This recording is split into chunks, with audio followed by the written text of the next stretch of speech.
Mr. President of the Australian International Committee for the Return of the Parthenon Marbles, Mr. Secretary General, the Organizing Committee of the Conference, ladies and gentlemen delegates, we would like to start our proposal expressing the wish for success in this very important conference. The work of the committee and the conference is national because it is true. National is what is true, Dionysios Solomos, the great national poet of Greece, has said. Culture as human expression and creation that defines a wide range of human activities concerns mainly the field of education. What we mean by the term cultural program in education is any creative process that has as its objective the cultivation of aesthetics in children, as well as to highlight and promote cultural elements through dance, theater, music, and general visual arts, painting, drawing, sculpture, decoration, architecture, film, photography, graphic design, ceramics. The monuments as elements and symbols of cultural heritage are dynamic elements of human civilization. And although they are creations of the past, however, they jointly shape the character of societies, the character and evolution of the modern era. That is how they can be at the center of a cultural program or a project of the students of the school. In Greece, because the issue of the return of the sculptures remains a challenge, the Acropolis is selected as a cultural program by teachers and students more often than before. So how can the school education in the elementary school integrate a program for the sculptures in the cultural programs, helping to raise awareness among students? What are the steps, the process, and what are the results and the final evaluation of the objectives? The program The Acropolis of Athens was applied in classrooms of Attica, Katerini, and Crete, where 200 students from kindergarten to the 4th grade of primary school were involved. The objectives of the program were that students become acquainted with the Acropolis through its course of history, to link the creation of the Parthenon in the classical era and the golden age of Pericles, to study the monuments of the sacred rock, to understand the symbolism of myths and to correlate information from mythology with modern situations, to note down the changes in the monument through the centuries and stand critically against them, to develop an active attitude in order to request the return of the Parthenon marbles, to display an experiential approach to the issue of the abduction of the sculptures from Elgin through forms of expression such as theater, literature, and the visual approach. As methods for the implementation of the program, the following were chosen: cooperation with groups of pupils, field research, visit the Sacred Hill, and connection of the Acropolis with all cognitive areas of the curriculum: language, mathematics, science, new technology, environmental studies, aesthetics, and theatre education. Students worked with synthetic work projects with the use of educational packages, museum kits, and with internet browsing. At first, the previous knowledge of students around the theme was investigated. The objectives and the methodology were developed, and the material was gathered. After a brainstorm, we ended up with the basic axis of study to the following 6 thematic categories taken over respectively by 6 working groups in each class. 1. The Golden Age of Pericles. 2. The First Temple. 3. The Parthenon. Architecture, the way it was built, the function of the monument as a place of worship, the gold and ivory statue of the goddess Athena, the symbolisms. 4. The Propylaea and the other temples of the Acropolis. 5. The destructive interference to the Acropolis, Persians, Venetians. 6. The rapture of the sculptures by Elgin. The students were divided into groups, collected their material through encyclopedias, albums, browsing the internet, and started to elaborate it. They studied bibliography on the Acropolis. They browsed sites. They dealt with online activities. They created their own presentations in PowerPoint. They created structures and visual creations.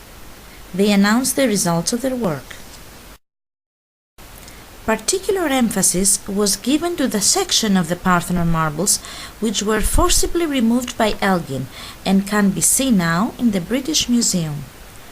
The targets set by teachers were the students to understand the meaning and the value of the cultural heritage, to explore the consequences of the destruction of cultural monuments, to study the historical data of the removal of the sculptures by Elgin and the way they ended up in the British Museum, to reflect on ways of mobilization for the return of the Parthenon marbles. Initially, they visited the website of the new Acropolis Museum and became acquainted with the Parthenon and its architectural parts, columns, frieze, metope, pediment. They studied the history of the theft through various publications and the internet. They watched the investigation television program The Time Machine by the journalist Christos Vassilopoulos, which dealt with the Acropolis and its history. They visited the Sacred Rock and the new museum of the Acropolis. They saw the theft of the sculptures through the eyes of children's literature. They communicated through Skype with the writers of the books they studied and asked their questions. They wrote a letter to the British Museum asking for the return of the sculptures. They presented the results of their work through artistic creations.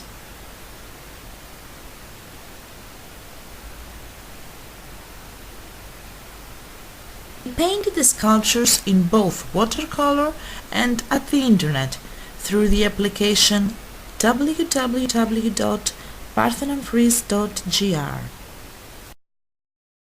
They painted the Peploforos, a statue located in New Acropolis Museum. They played online educational games and solved puzzles from the performances of the frieze. They borrowed and worked with a lending museum kit on the subject of the sculptures. They dramatized the creation of the sculptures by Phidias. They dramatized the performances of the metopes, the frieze, and the pediments. They dramatized the theft of the sculptures by Elgin. They made battles themselves to reenact the animating of the sculptures. They applied techniques of educational drama such as the interrogation chair or the symbolic representation. At the technique of the interrogation chair, a child who impersonated Lord Elgin sat on a chair and the sculptures reproached him for the damage he caused. At the technique of symbolic representation, half of the students pretended to be the sculptures and half of them the guests of the British Museum. The guests were walking among the sculptures and those came alive and narrated their story and their desire to return home.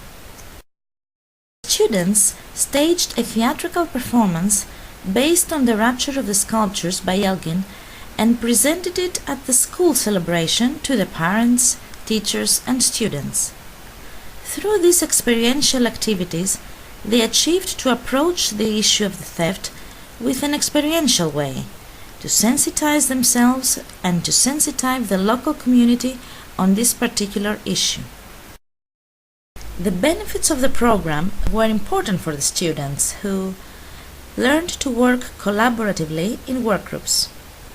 acknowledged the value of cultural heritage for the global community, understood how elements of culture from the past affect and shape the future, developed their critical thinking and perceptual ability, stimulated interest in the school community and the local community about the issue of the return of the sculptures, undertook roles and learned to operate responsibly, received music stimuli, theater, and visual arts education, aroused empathy, that is, they put themselves in the place of the sculptures and felt what it meant to be cut off by force from your roots.